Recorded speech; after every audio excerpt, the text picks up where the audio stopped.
For the second time since 2010, the U.S. is dropping on the world's economy economic freedom rankings, now at number 16, behind a country such as Chile.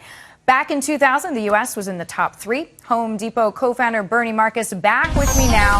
So, Bernie, from a business person's point of view, someone who created Home Depot, what is hurting U.S. businesses most? I heard you before on the small businesses and the lack of resources that they have, but in general, for all business. Well, it's not only small businesses. I mean, I think that regulations are a killer in America today. I think that the labor laws are killers in creating jobs. I think that it's difficult to do business in the United States. I know a banker who has run banks in the United States. He's opening banks in England, in the UK today, and he says it's so much easier to open banks in the UK than it is to open here. So just the ability to do business. Now, look, when you speak as a business guy like myself, I have to tell you something. Home Depot today has over 300,000 associates working for it. That's 300,000 people who are gainfully employed, who are earning very good livings. Many of them are multimillionaires because they bought Home Depot stock, which is a good move on their part. The point of the matter is that there are ways to create wealth in America, and it's not by government doing it. It never happens that way. It's by business people doing it. And you see this happening. Gates built a business. What do you think happened with that business? He created wealth for not only shareholders, but for thousands of people that work for him. You look at Google, you look at FacePage, you look at all of these places. They create jobs for people. And job is what drives. Jobs grow America. Well, as you say, the jobs for America, that labor market participation rate that you talked about, as you rightly said, is at the lowest in the U.S. since the late 70s. I heard what you say about need for change in the administration. Some people think Hillary Clinton perhaps could do it. However, her confidence and people's confidence in her has really been eroded with this email scandal. Do you think she will remain the front runner? Look, I know as much as the talking heads that come on your program. I really don't know. I would say, as an American citizen, somebody who really likes to believe in people, she's demonstrated that it's somebody. I would worry seriously about her being in the White House.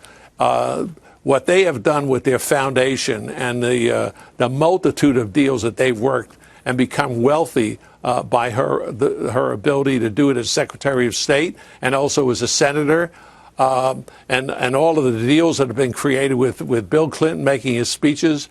I would have to worry about it. Oh, my God, if she ever gets in the White House, imagine what the wealth is going to come out of that for that family. So you obviously don't see these credibility issues with Jeb or with Walker, whom you have supported. Do you think either one of their positions, but really Jeb Bush, is threatened by Donald Trump? Because, as you said, you know him very well. Well, look, let me tell you something. I think that it's not only Jeb, it's not only Walker. You have Kasich, that's a terrific candidate. You have what's his name, Carlson, who I think is a great guy. I mean, the truth is that this has I mean, look at the Democratic side. They have virtually you have a communist running, and you have nobody else running against Hillary. So you have somebody to pick from. Any one of these people could run. Now, out of Donald Trump, I would like to hear more specifics. I would like to hear more. Not generalizations, but, and by the way, if he gets a nomination, plan, he just says it's big and it's bold. But to your point, we don't have too many details yet. Some that we have gotten details from, though, billionaire hedge fund manager Bill Ackman told us that he is paying somewhere between 40 and 45% of taxes. What should the 1% pay?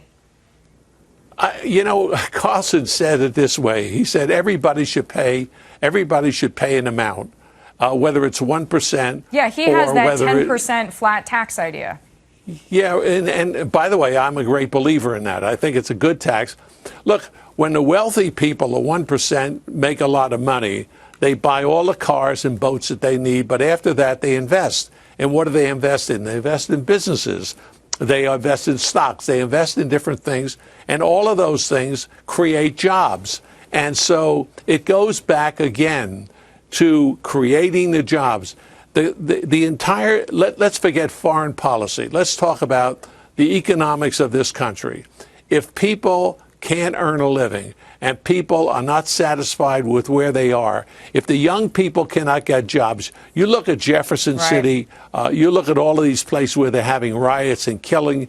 You know what the unemployment rate among black youth is? It's almost 40% in these cities. I know. 40%. It used to be 20%. 20%. It's now 40%. Okay. And so you want to solve it? Create jobs. My answer to all of the economy issues are create jobs in America. Jobs. Yeah. Bernie, we're so glad to have you with us. Bernie Marcus, we're taking a quick break. Great talking to you.